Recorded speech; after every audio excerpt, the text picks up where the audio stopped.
Hello hi नमस्ते आदाब सत श्री अकाल की हाल चाल कैसे हैं आप लोग। मैं कुलदीप भंडारी स्वागत करता हूं आपका वेदांतुस क्लास 9 चैनल पे। एंड आज के इस सेशन में मैं आप लोगों को बताने वाला हूं कि आपका रोड मैप क्या होना चाहिए जब आप क्लास 10th में जाओगे if you want to score 95 plus percentage in your 10th grade.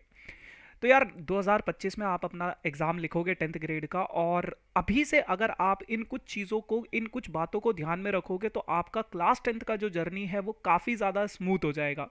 तो चलिए बढ़ते वीडियो में आगे और देखते हैं कि क्या कुछ चीज़ें हैं आज के इस सेशन में। ज़्यादा लंबा ये सेशन नहीं होगा, 5 से 10 मिनट का ये सेशन होगा और इसमें मैं इन डिटेल आप लोगों को चीज़ें बताने वाला हूँ। सो यार सबसे पहले अगर मैं बात करूँ इस सेशन में आगे बढ़ने से पहले, परिवर्तन की राह का आगाज now in Patna. So as you know आप लोगों के बहुत सारे टीचर्स, आप लोगों के मतलब जितनी भी वेदांतों की टीम है, पूरी की पूरी वेदांतों की टीम आ रही है पटना आप लोगों से मिलने, आप लोगों को जेई और नीट जैसे एग्ज़ाम में काउंसलिंग देने के लिए कि किस तरीके से आप अपने जेई और नीट जैसे एग्ज़ाम में एस मतलब प्रो बन सकते हो, है ना। और साथ के साथ बहुत सारी स्कॉलरशिप्स आप लोगों को मिलेंगी इस इवेंट में। ये जो इवेंट है 31 मार्च को संडे 11 बजे सम्राट Ashok convention centre near the historical Gandhi मैदान में होने वाला है। और इस इवेंट में हम आप लोगों को दिखाने वाले हैं कि किस तरीके से वेदांतु लर्निंग सेंटर्स में एक टेक्नोलॉजी का यूज़ हो रहा है बेसिकली।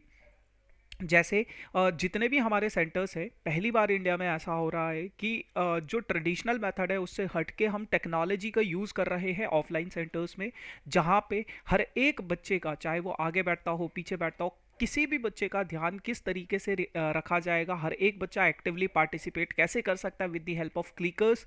या फिर अगर मैं बात करूं किसी भी बच्चे को कभी भी डाउट आ जाए तो किस तरीके से वो डाउट ऐप का यूज करके विद इन 10 सेकेंड्स में अपने घर पे बैठे बैठे अपने डाउट्स क्लियर करवा सकता है थ्रू द वीडियो कॉल।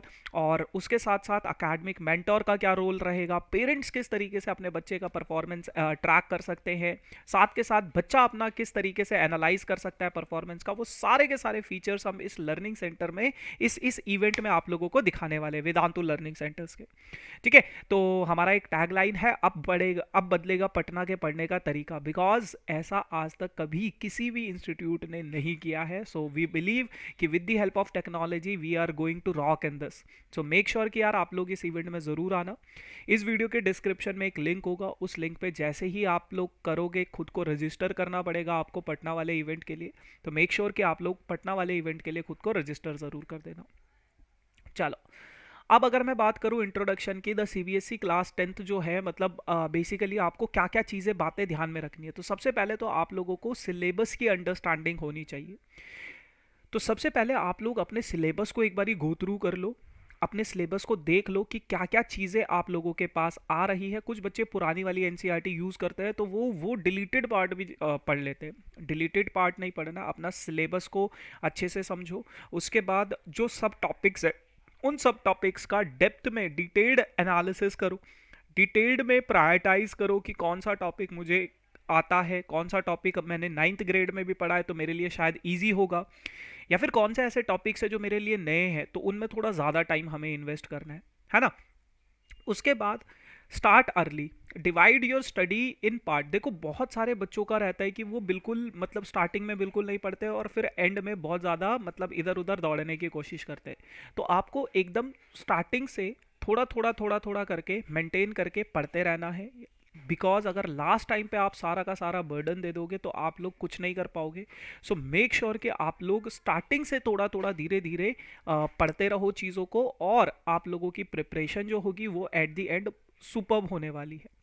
उसके बाद अगर मैं बात करूँ स्टडी मटेरियल एंड रिसोर्सेज, देखो सबसे पहले तो आप लोगों को अपनी एनसीईआरटी ख़त्म करनी है।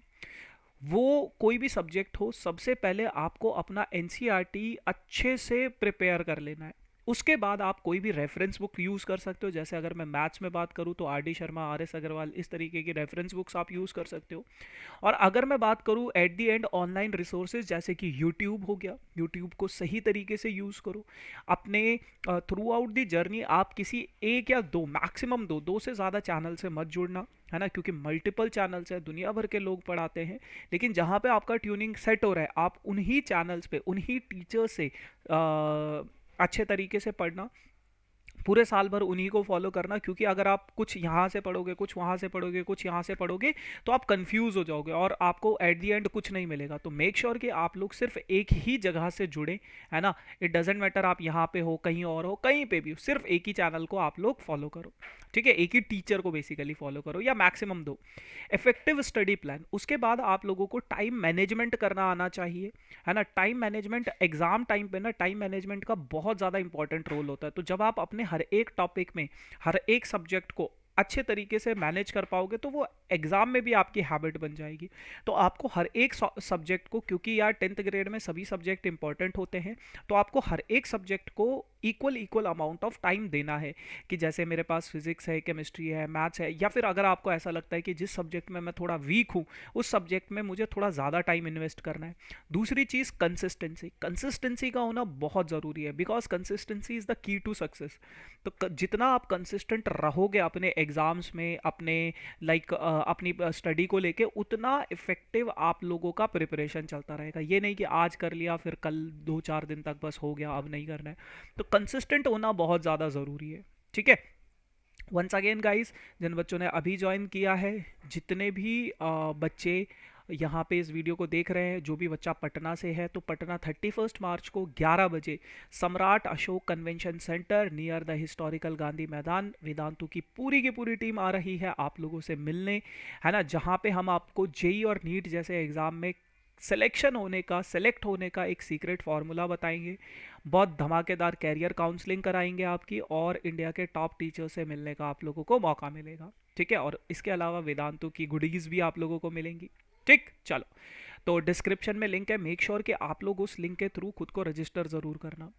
फिर प्रैक्टिस रेगुलरली, आपको प्रीवियस ईयर पेपर्स करने पड़ेंगे, क्योंकि प्रीवियस ईयर क्वेश्चन पेपर्स जब आप करोगे ना, तो आपको एक आइडिया मिल जाएगा कि यार किस टाइप के क्वेश्चंस हमें सॉल्व करने हैं, मतलब हमारा एग्ज़ाम में किस तरीके का पैटर्न रहता है, कैसे क्वेश्चंस आते हैं। मॉक टेस्ट करोगे तो आपका टाइम मैनेजमेंट का इशू सॉल्व होगा। तो कोशिश ये करते रहना कि यार जैसे आपने एक चैप्टर पढ़ लिया, उसके बाद उस चैप्टर का मॉक टेस्ट दे दो, उस चैप्टर से रिलेटेड प्रीवियस ईयर क्वेश्चंस कर लो, ताकि आपको एक आइडिया मिल जाए कि क्वेश्चंस कैसे रहेंगे और आप किस तरीके से मतलब अपने टाइम को मैनेज कर सकते हो, ठीक है जी।